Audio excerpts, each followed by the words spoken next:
이렇게 대선 본선에서 뛸 주자들이 사실상 정해졌습니다. 오자 구도로 치러질 가능성이 커졌습니다. 현재 오자 대결 판도를 정치부 안지현 기자와 함께 살펴보도록 하겠습니다. 자, 안지현 기자. 이제 오자 대결로 좁혀서 들여다봐야 할 상황이 됐습니다. 오늘 나온 결과부터 좀 볼까요? 네, 오늘 나온 두 개의 여론조사에서 모두 문 전 대표가 오자 대결 시에는 지지율이 40%를 넘은 것으로 나타났습니다. 예. 먼저 MBN과 매일경제가 의뢰한 여론조사 결과입니다. 보시는 것처럼 문 전 대표가 43%로 압도적인 1위였습니다. 안철수 전 대표는 22.7%였고요. 홍준표 지사가 10.2%, 심상정, 유승민 후보는 모두 3.9%였습니다. 예. 오늘 발표된 또 다른 여론조사, 한겨레 여론조사에서도 문 전 대표의 지지율은 40.6%? 그러니까 40%대로 이제 올라선 건가요? 네, 오늘 예. 두 개의 여론조사인데 그중에 또 다른 한 개인 한겨레 신문의 여론조사에서도 보시는 것처럼 40.6%로 문 전 대표의 지지율이 40%대로 올라섰습니다. 여기는 안철수 후보 간의 차이는 아까보다는 좀 좁혀진 그런 상황인 것 같은데 네.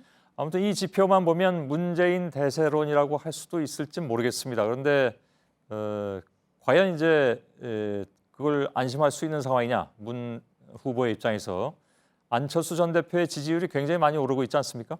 네, 최근 오자 대결의 추세를 보면 알 수 있는데요. 지난주 한국갤럽의 여론조사 결과를 한번 보겠습니다. 예. 한 주 사이에 문재인 전 대표가 2%포인트 떨어진 반면에 안철수 전 대표는 6%포인트 올랐습니다. 예. 다만 두 후보 간의 차이는 여전히 11%포인트였습니다. 예.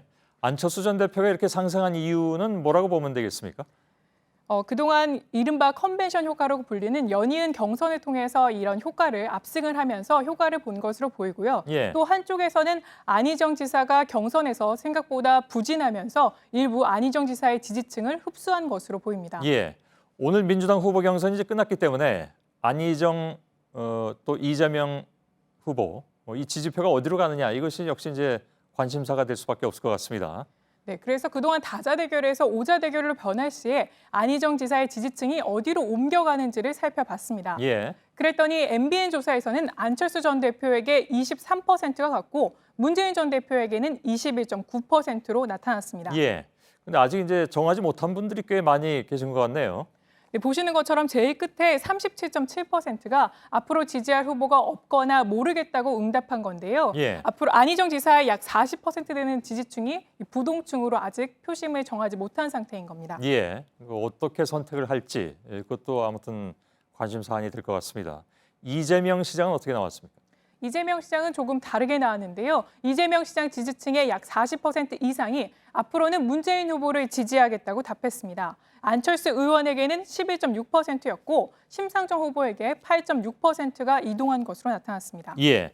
자, 이 조사는 민주당 경선 결과가 나오기 전에 조사가 된 가상 대결 구도이기 때문에 실제로 이제 내일부터 여론조사가 또 실시가 되면 거기서 어떻게 나올지가 좀 관심이 많이 갑니다. 알겠습니다. 안지현 기자였습니다.